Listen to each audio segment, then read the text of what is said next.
नमस्कार, मुद्दा गरम है देख रहे हैं आप। मैं हूं आपके साथ हितेश व्यास। देश में वक्फ पर नए कानून की तैयारी को लेकर सियासी संग्राम तेज हो रहा है।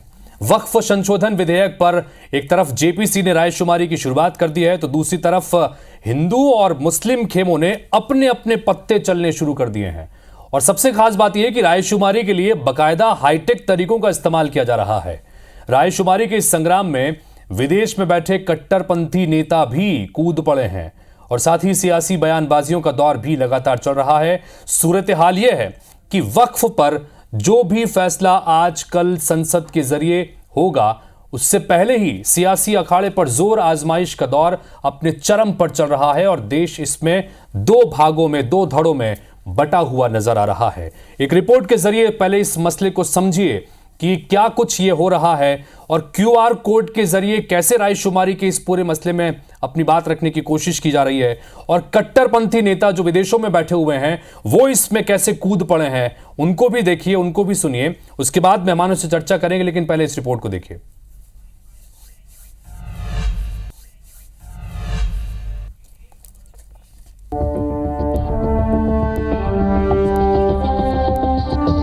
केंद्र सरकार द्वारा लाया गया वक्फ संशोधन अधिनियम अभी जेपीसी के पास है, लेकिन देश में इसे लेकर रायशुमारी का सिलसिला चल पड़ा है और इसके लिए बाकायदा हाईटेक तरीकों का इस्तेमाल किया जा रहा है। दरअसल जेपीसी ने इस विधेयक पर आम लोगों, गैर सरकारी संगठनों और विशेषज्ञों से भी सुझाव मांगा है और इसके लिए बाकायदा एक वेबसाइट waqfbill2024.com तैयार की गई है, जिस पर जाकर बिल को लेकर राय दी जा सकती है। इस बिल का विरोध करने के लिए मुस्लिम संगठनों ने एक खास क्यूआर कोड बनाया है, जिसकी मदद से सीधे उस पेज पर जाया जा सकता है जहां इस बिल के खिलाफ अपनी राय दर्ज की जा सके। इस रायशुमारी की सियासत में भगोड़े जाकिर नायक जैसे कट्टरपंथी नेता भी कूद पड़े हैं, जो विदेशों में बैठकर भारत में मुसलमानों को इस बिल के खिलाफ भड़काने का काम कर रहे हैं। जाकिर नायक ने सोशल मीडिया पर भी कहा कि अगर वक्फ बिल लागू हो गया तो सरकार मुसलमानों से उनकी मस्जिदें और कब्रिस्तान छीन लेगी। With this amendment, what they're trying to do, they're trying to say, okay, now we will reassess. We'll have a board that will assess whether actually it is waqf or not. What is this? It's secure. No one can interfere with it. The BJP alone had won with a majority. But in the recent election, they have a coalition government. And the Joint Parliamentary Board has given a time limit till 13th of September. If any Muslim has objection, they can take objection. तो हिंदू संगठनों ने भी एक QR code तैयार किया है और जगह जगह इसके जरिए वक्फ संशोधन बिल के पक्ष में वोट करने की अपील कर रहे हैं। गुजरात के कई गणेश पंडालों में भी ऐसे क्यूआर कोड वाले बैनर दिखाई दे रहे हैं। वहीं इस पर सियासी बयानबाजी भी जारी है। वक्फ संशोधन विधेयक का कांग्रेस नेता विरोध कर रहे हैं, तो भाजपा इसे देश के लिए जरूरी बता रही है। जो वक्फ बोर्ड का तरमीम करने के लिए लाया गया है, उसको जेपीसी कमेटी ने अभी रोक रखा है और जेपीसी ने आपसे और हमसे सबसे सलाह मांगी है, जैसे पहले मांगी गई थी। 13 तारीख आखिरी तारीख है। भोपाल और मध्य प्रदेश के तमाम लोगों से दरखास्त करूंगा कि हमारे यहाँ से अभी बहुत कम ईमेल पहुंचे हैं। आप जल्द से जल्द 13 तारीख आखिरी डेट है, उससे पहले पहले अपना मशवरा दें और रिजेक्ट करने की बात करें, जिससे इस वक्फ बिल को रोका जा सके। भारत सरकार वक्फ बोर्ड की संपत्तियों का रिकॉर्ड व्यवस्थित करने के लिए एक कानून बनाना चाहती है। इस कानून के ड्राफ्ट पर संसद की एक संयुक्त समिति विचार कर रही है। इस समिति में सभी राजनीतिक दलों के सदस्य शामिल हैं। कानून को अंतिम रूप देने के लिए समिति ने भारत के सभी नागरिकों से राय मांगी है। राय भेजने की अंतिम तिथि 13 सितंबर है। इस कानून का उद्देश्य वक्फ बोर्ड की संपत्तियों को व्यवस्थित करना है। सरकार को पिछले अनेक वर्षों से देश भर के वक्फ बोर्डों के विरुद्ध अनेक शिकायतें मिल रही थी। आम लोगों की बात करें तो बहुसंख्यक आबादी जहां जेपीसी को सुझाव भेजकर इसे लागू करने की राय दे रही है, तो वहीं ज्यादातर अल्पसंख्यक इसके विरोध में नजर आ रहे हैं। भैया हमारे पूर्वजों की प्रॉपर्टी है, इसका अधिकार जब हमको नहीं है, हम इसके मालिक नहीं, तो गवर्नमेंट कैसे हो सकती है इसकी मालिक। तो इसीलिए हम चाहते हैं कि वक्फ बोर्ड अपना जो अलग कार्य कर रहा है उस तरीके से स्वतंत्रता पूर्वक अपना कार्य करता रहे। बीजेपी तो चाहती है कि हमारे जो भी हक हैं सबको दबा लिया जाए। वक्फ बोर्ड का जो नियम बनाया गया है कांग्रेस द्वारा उस समय, वो बहुत ही समाज के खिलाफ में है। हिंदू समाज और देश को बांटता है। वो विरोध करना चाहिए कि सरकार ने नियम गलत बनाए हैं, इस पे विचार करे। पुराने नियम वक्फ बोर्ड के लिए बनाए गए हैं वो हमारे देश के हित में नहीं है।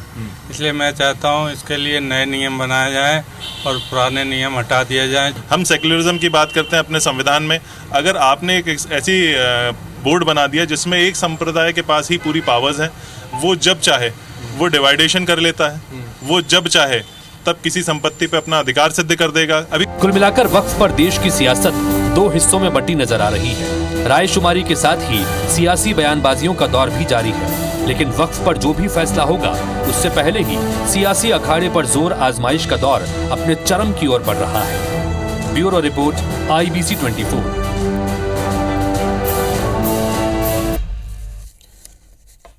तो देश में वक्फ कानूनों में बदलाव के लिए 8 अगस्त 2024 को लोकसभा में यह संशोधन बिल लाया गया, लेकिन जब चौतरफा विरोध हुआ तो इसे जेपीसी के पास भेज दिया गया। अब जेपीसी के पास ये बिल है और 13 सितंबर तक जेपीसी ने इसमें आम लोगों से भी सलाह मशविरा मांगा है, उनकी क्या राय है, और लिहाजा इसी को लेकर देश में QR कोड से अपील कराने की एक चलन चल पड़ा है, एक तरह की सियासी जंग चल पड़ी है और इसमें सियासी बयानबाजी भी आपने सुनी। बातचीत करने के लिए इस वक्त हमारे साथ में 3 खास मेहमान जुड़ रहे हैं। हमारे साथ में भारतीय जनता पार्टी के प्रवक्ता पंकज चतुर्वेदी जी जुड़ रहे हैं, फिरोज सिद्दीकी साहब जुड़ रहे हैं जो कि कांग्रेस पार्टी के प्रवक्ता हैं, और हमारे साथ में काजी सैयद अनस साहब हैं जो कि ऑल इंडिया उलेमा बोर्ड के अध्यक्ष हैं। आप तीनों का बहुत बहुत स्वागत है। सबसे पहले मैं शुरुआत करना चाहूंगा काजी साहब आपसे ही, चूंकि हमने इस रिपोर्ट के जरिए भी देखा और जगह जगह से इस तरह की खबरें आ रही हैं कि पूरे देश भर में बाकायदा QR कोड के जरिए एक पूरी तरह से कैंपेन चल रहा है और इसके जरिए यहां पर आकर राय देने की बात कही जा रही है ताकि इसकी खिलाफत कर सकें, इसका विरोध कर सकें। क्या कहना है आपका इस संशोधन बिल को लेकर? क्यों विरोध कर रहे हैं आप लोग? क्या आशंकाएं आप लोगों को है?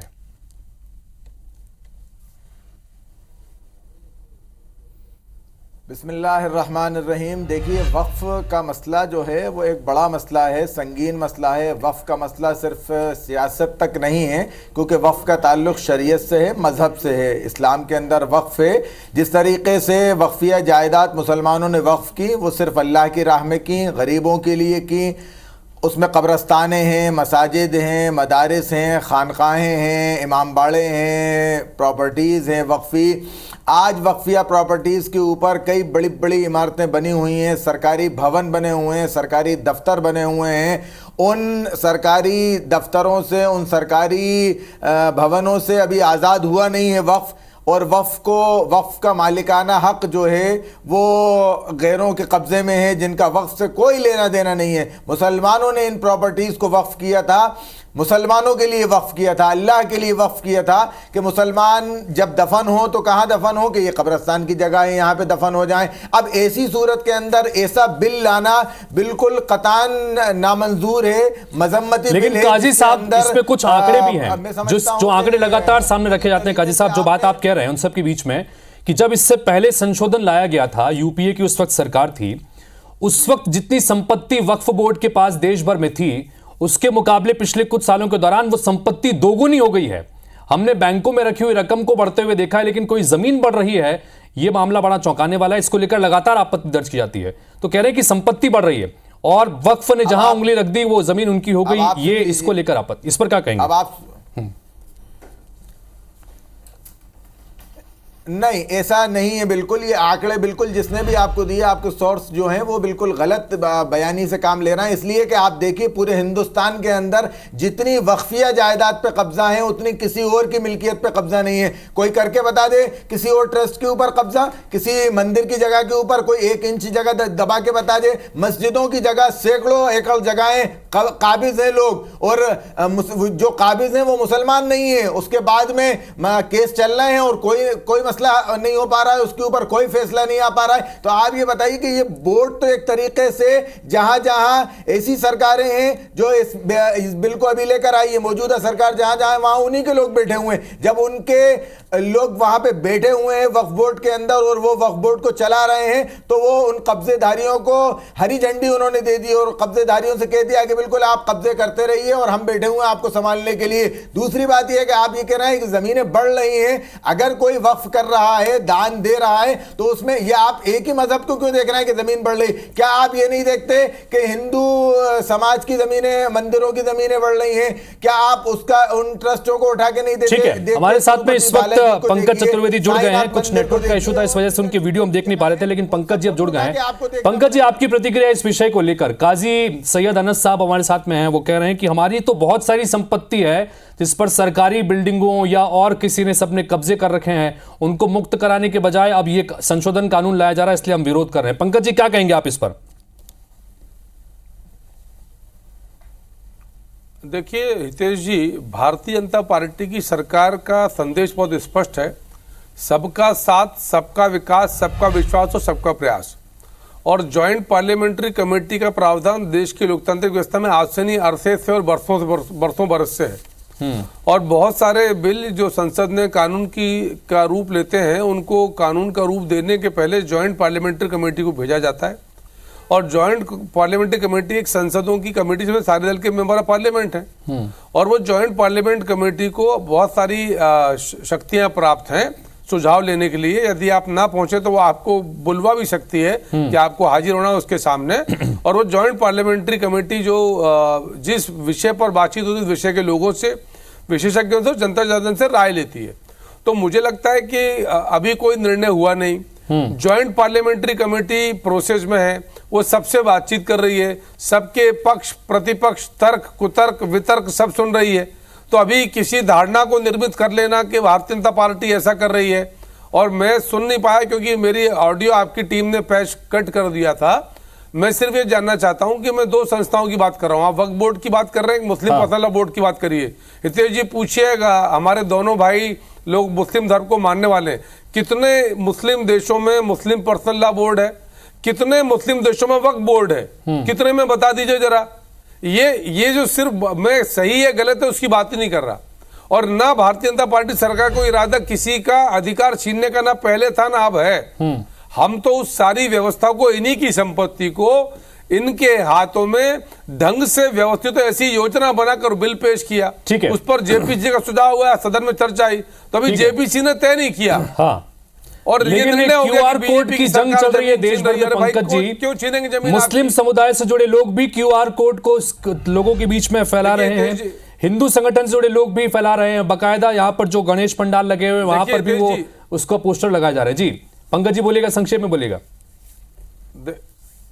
देखिए हितेश जी, मेरा आग्रह इतना सा है कि जिस मुहिम में जाकिर नाइक जैसा भारत का विरोधी, देशद्रोही घोषित आरोपी शामिल हो, उस मुहिम को लेकर जरूर मन में ये भाव उत्पन्न होता है कि यदि एक भारत, ये क्या मुसलमानों का भी तो भारत है? ठीक है, खाली हिंदुओं का मैं ये सवाल पूछूंगा भाई साहब से, मेरा महत्वपूर्ण सवाल है, मैं इस पर जरूर बात करूंगा क्योंकि हमने रिपोर्ट में भी जाकिर नाइक की उस बाइट को सुनाया है। लेकिन फिरोज सिद्दीकी साहब से मैं पहले उनसे बात कर लूं। फिरोज सिद्दीकी साहब, क्या आपत्ति है कांग्रेस पार्टी को मुख्य रूप से इस संशोधन बिल में? क्या आपत्ति है जिसको लेकर आपने कहा कि इस संशोधन बिल का विरोध होना चाहिए? देखिए, संशोधन बिल जो है, हमारा ये कहना है कि इसमें जो स्टेक होल्डर्स थे, पहले आपने उनसे चर्चा नहीं की, आप तो सीधे ड्राफ्ट ले आए, ड्राफ्ट ले आके आप सीधे जो है संसद में आ गए। जो काम जेपीसी कर रही है, ये काम जो है पहली फुर्सत में कोई भी कानून बनाना है, कानून में संशोधन है, तो उसका तरीका ये है कि एक ड्राफ्ट आता है संबंधित विभाग से, उस ड्राफ्ट को कैबिनेट अप्रूव करता है और फिर वो लॉ डिपार्टमेंट के पास जाता है कि संविधान सम्मत है या नहीं है, और उसके बाद लोगों को बुलाया जाता है। अब जेपीसी बुला रही है, ये काम पहले ही होना चाहिए था। दूसरा क्या है कि डीलिस्टिंग कर रहे हैं, इन्होंने कहा है कि डीलिस्टिंग करिए इसकी, और है ना फिर से डिजिटलाइज जो है वक्फ की संपत्तियों को फिर से रजिस्टर मेंटेन करिए। तो उसमें आपत्ति ये है कि कोई संपत्ति 400 साल पुरानी है, कोई 700 साल पुरानी है, कोई 600 साल पुरानी है, जिसके दस्तावेज अब खत्म हो चुके हैं और दस्तावेज नहीं है, तो उसके लिए क्या प्रावधान करेंगे आप? सवाल ये है। ताजुल मसाजिद है, अब हमारा भोपाल का जो बड़ा कब्रिस्तान है वो 300 साल पुराना है, वो वक्फ संपत्ति है वो, तो अब वो जो वक्फ संपत्ति है उसका डॉक्यूमेंट कहां से लाएंगे? और आप कल को कहोगे कि वो उखाड़ो ये सब कब्रें। तो ये हमारा कहना ये है कि सरकार जो है हर चीज में ये आती है कहने कि ये देश के लिए जरूरी है, चर्चा किसी से करती नहीं है। इसीलिए इनका जो है कृषि बिल गिर गया, इसीलिए नोटबंदी हुई थी, बोले ये देश के लिए जरूरी पंकज जी, जवाब दीजिएगा नोटबंदी में क्या हुआ ये भी नहीं हुआ। बिना चर्चा तो किए, बिना तमाम संबंधित लोग हैं या पक्ष हैं उनकी चर्चा किए इस बिल को लाया गया, अब जेपीसी में भेजने की नौबत आ गई।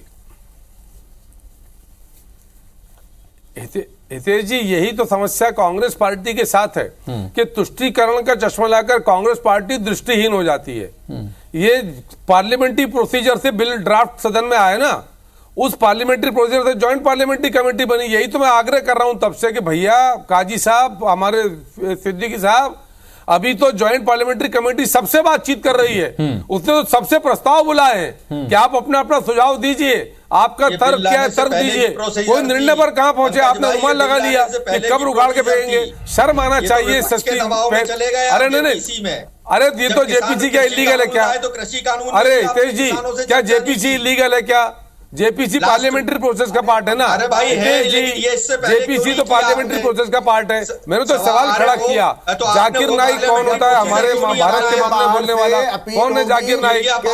हमने ये ठीक है, काजी साहब कुछ बोलना चाह रहे हैं, उनके पास चलता हूं मैं। काजी सैयद अनस साहब कुछ कहना चाह रहे हैं, काजी साहब अपनी बात रखिएगा। और एक सवाल मेरा भी, काजी साहब एक सवाल मेरा भी, कि हमने जैसे बताया नाइक कितने। पंकज जी एक मिनट, मेरा सवाल काजी साहब आपसे, अपनी बात जो आप कहना चाह रहे थे वो बात भी रखिएगा। और सवाल ये कि क्या देश के मुसलमानों को अब जाकिर नाइक जैसे राष्ट्रद्रोही नेता या कट्टरपंथी नेता चलाएंगे? क्योंकि वो बाकायदा वीडियो दे रहे हैं, वो क्यूआर कोड को आगे फैलाने की बात कर रहे हैं, मुसलमानों पर संकट की बात कर रहे हैं, तो क्या देश के मुसलमान अब जाकिर नाइक के कहने पर चलेंगे? काजी साहब, क्या जाकिर नाइक मेरे पड़ोसी हैं? ये तो आप बीजेपी वालों से पूछिए, उन्होंने ही चलवाया होगा बीजेपी वालों ने जाकिर नाइक से कह के। अरे भाई आप सवाल कर रहे हैं जाकिर नाइक से, मेरा क्या लेना देना? आप जाकिर नाइक अगर कह रहे हैं, अपील कर रहे हैं, तो मैं उसमें मैं क्या कर सकता हूं? भाई आपको तो ये सोचना चाहिए ना कि गणेश पंडाल के बाहर पूजा की बजाय, आरती की बजाय क्यूआर कोड लगाकर और बिल के फेवर में आप वोटिंग करवा रहे हैं, बिल के फेवर में ईमेल आप भिजवा रहे हैं, तो इससे काम चल जाएगा। आप हमसे हमारी प्रॉपर्टी छीन रहे हैं। आपको सुकून नहीं हुआ हमारी मस्जिदें शहीद करके, आपको सुकून नहीं मिला हमारे मदरसे शहीद करके, खानकाहों को गिरा के आपने कहा ये मस्जिद रजिस्टर्ड नहीं है, इसके पेपर इलीगल है, आपने घरों पे बुलडोजर चला दिया। अब उसके बाद बात यहाँ वक्फ की है, शरीयत की है, मजहब की बात है, यहाँ किसी पार्टी की, किसी राजनीतिक दल की बात नहीं है। इतने सारे मुसलमानों को आपने झूठा जो नारा दिया, सबका साथ, सबका विकास, सबका विश्वास, ये चोर दरवाजा है जिससे आप अंदर आने की कोशिश कर रहे हैं। आपके ना वक्फ ट्रिब्यूनल का फैसला नहीं माना जाएगा। ट्रिब्यूनल का मेरे घर की जागीर है, ट्रिब्यूनल के लिए जज कौन अपॉइंट करता है? आप बताइए भाई। जो मौजूदा सरकार है, हाई कोर्ट से जज अपॉइंट होता है ट्रिब्यूनल के लिए। आप कह रहे हैं कि साहब किसी को भी मुतवल्ली बना दिया जाएगा। मैं आपसे कहूं, मंदिर का ट्रस्टी आप किसी मुसलमान को बना सकते हैं, किसी सिख को बना सकते हैं। पंकज जी जवाब दीजिएगा इसका। अंदर सिख रहेगा हमारा भाई, और पंकज जी मंदिर के अंदर हिंदू भाई रहेंगे। मुसलमानों की प्रॉपर्टी पे आपकी निगाहें लगी हुई हैं, उसके अंदर मुसलमान। उत्तर दे दूं मैं? हाँ बोलिए बोलिए पंकज जी, बोलिए। उत्तर दे दूं तेज जी? पंकज जी बोलिए। उत्तर दे दूं तेज जी?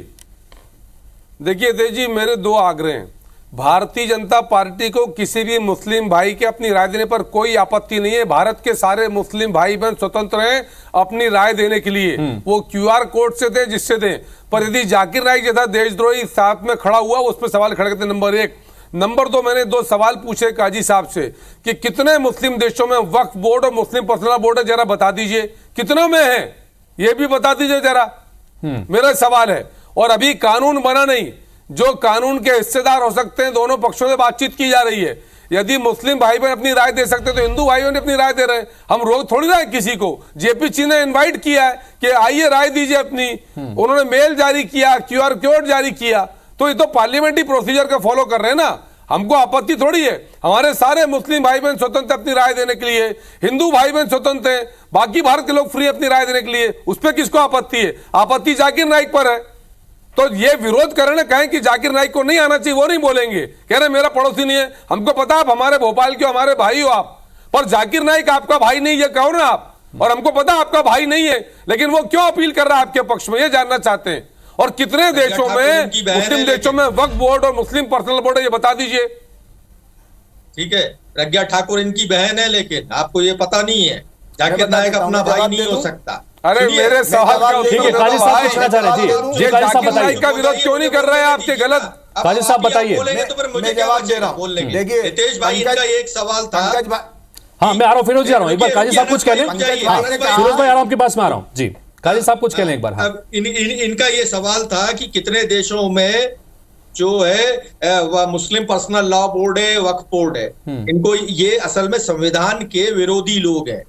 इनके तो जो है इससे पहले के सुदर्शन तो कह ही चुके 11 मार्च 2000 को कि भारत का हम नया संविधान बनाएंगे, ठीक है। तो ये तो संविधान के विरोधी लोग हैं। पंकज भाई को ये नहीं मालूम कि भारत का बाबा साहब अच्छा, आरक्षण राहुल गांधी खत्म करने की बात करें। सुनिए आप हितेश जी, आरक्षण राहुल गांधी खत्म करने की बात करें, संविधान के विरोधी हमें आरक्षण राहुल गांधी खत्म करें।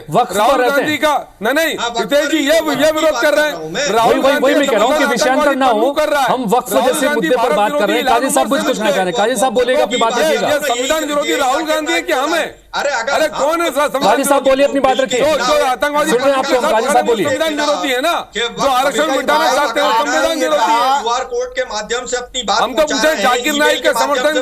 ठीक है, काजी साहब को ये देश की ये देश। अरे राहुल गांधी, काजी साहब का ऑडियो दीजिए, उनको बोलने दीजिए। काजी साहब का दीजिए ऑडियो। राहुल गांधी भारत सवाल लोगों के साथ हैं। आपने बोलिए काजी साहब, बोलिए। सवाल किया आपके राहुल गांधी का। पंकज जी, आपने सवाल किया कि कितने मुल्कों में, कितनी कंट्री में वक्फ बोर्ड है। मैं आपको बता देना चाहता हूं कि पूरी दुनिया के अंदर वक्फ है। जहां जहां मस्जिदें हैं वहां वक्फ है, जहां मुसलमान हैं वहां वक्फ है, जहां कब्रिस्तान है वहां पे वक्फ है। आप समझ लीजिए एक बात। दूसरी बात ये कि मुस्लिम पर्सन चेक करिए, नहीं है। क्यों नहीं? आप कौन होते हैं कहने वाले नहीं है? आप कौन होते हैं कहने वाले नहीं है? आप कौन होते हैं कहने वाले नहीं है? जहां मस्जिद है वहां वक्फ है। मुस्लिम पर्सनल लॉ बोर्ड एनजीओ होती है, मुस्लिम पर्सनल लॉ बोर्ड एनजीओ होता है। मुस्लिम पर्सनल लॉ बोर्ड एनजीओ है। मुस्लिम पर्सनल लॉ बोर्ड सुन लीजिए। अरे सुन तो लीजिए आप मेरी। मुस्लिम पर्सनल लॉ बोर्ड एनजीओ है करके सुन तो लीजिए। अरे सुन, एनजीओ भाई साहब वो। अरे मेरे भाई सुन तो लीजिए। सर एनजीओ है कि नहीं बताओ आप तो।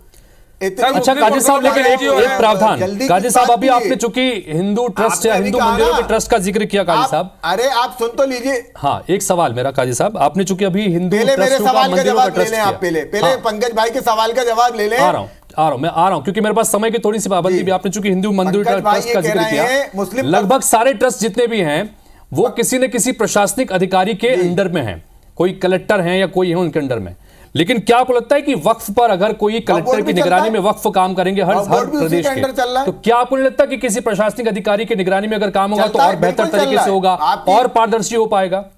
अरे उसका सेक्रेटरी एक सरकारी आदमी ही होता है, गवर्नमेंट का। मेरे भाई हितेश व्यास जी, वक्फ का सेक्रेटरी, वक्फ बोर्ड का जो चेयरमैन होता है वो सरकारी आदमी होता है। बाकायदा पूरा एक बोर्ड बनता है। बार काउंसिल का एक मेंबर होता है, एनजीओ से एक होता है, सामाजिक संगठन से एक होता है, धार्मिक गुरु होता है, सब होते हैं। ये सरकार करती है, मौजूदा सरकार करती है। मैं पंकज भाई का जवाब दे रहा हूं। पंकज भाई कह रहा है मुस्लिम पर्सनल लॉ को कि एक एनजीओ है। भाई हमने तो कभी सवाल नहीं किया आरएसएस संघ के ऊपर कि वो रजिस्टर्ड है कि नहीं है। मुस्लिम पर्सनल लॉ बोर्ड मुसलमानों का इसलिए है हिंदुस्तान के अंदर कि आप जैसे लोगों की जो वक्फ के खिलाफ, मुसलमानों के खिलाफ, मुसलमानों की चीजों के खिलाफ जो बदनजरी है, बाकी देशों में क्यों नहीं है? उस नजरिए का कड़ा मुकाबला करने के लिए बाकी देशों में मुस्लिम पर्सनल लॉ बोर्ड क्यों नहीं है? तमाम मुसलमान मुस्लिम पर्सनल लॉ बाकी देशों में मुस्लिम पर्सनल लॉ बोर्ड क्यों नहीं है जी? ये तो इंदिरा गांधी बना गई ना हमारे यहाँ। बाकी देशों में क्यों नहीं मुस्लिम पर्सनल लॉ बोर्ड? देशों में हमारे पड़ोस के हमारे मुस्लिम भाइयों के देश में क्यों नहीं है पर्सनल लॉ बोर्ड? इसलिए कि भारतीय जनता पार्टी नहीं है। चेक करो ना। अरे मैं कह रहा हूं ना आपसे, भाई साहब कहाँ है? इसलिए नहीं है कि मुस्लिम पर्सनल लॉ बोर्ड तो इंदिरा गांधी बना पार्टी नहीं है। भारतीय जनता पार्टी जहां है वहां मुस्लिम पर्सनल लॉ है, क्योंकि मुस्लिम पर्सनल लॉ मुकाबला कर रहा है भारतीय जनता पार्टी का। अरे कांग्रेस तुष्टीकरण। चलिए, कुल मिलाकर समय की पाबंदी मेरे पास में। अभी चर्चा को हम बहुत लंबा खींच सकते हैं, लेकिन ये बड़ा जिस तरह हम लगातार कह भी रहे हैं कि सियासी अखाड़ा बना हुआ है और वक्फ को लेकर देश में दंगल जैसी स्थिति है। दो धड़ों में देश बटा नजर आ रहा है। चूंकि इस वक्त जो संशोधन बिल लाया गया था वो जेपीसी के पास में है और जेपीसी की तरफ से ही बाकायदा इसमें राय मशविरा मांगा गया और राय मशविरा चल रहा है और बड़े हाईटेक तरीके से चल रहा है। मुस्लिम पक्ष के जो लोग हैं उन्होंने बाकायदा QR कोड के जरिए लोगों से ये कहा जा रहा है कि वो राय दें इस मसले पर, इसके खिलाफ। तो वहीं हिंदू पक्ष भी लगातार अपने स्तर पर इस QR कोड को आगे करने में लगा है। बहरहाल अब आगे देखना होगा कि जेपीसी की तरफ से क्या कुछ डिमांड जाती है और कानून का क्या मसौदा निकल के सामने आता है, किस रूप में निकल के सामने आता है और प्रतिक्रियाएं समय समय पर क्या आती रहती हैं। फिलहाल आप तीनों का बहुत बहुत शुक्रिया चर्चा में शामिल होकर अपनी बात रखने के लिए। नमस्कार।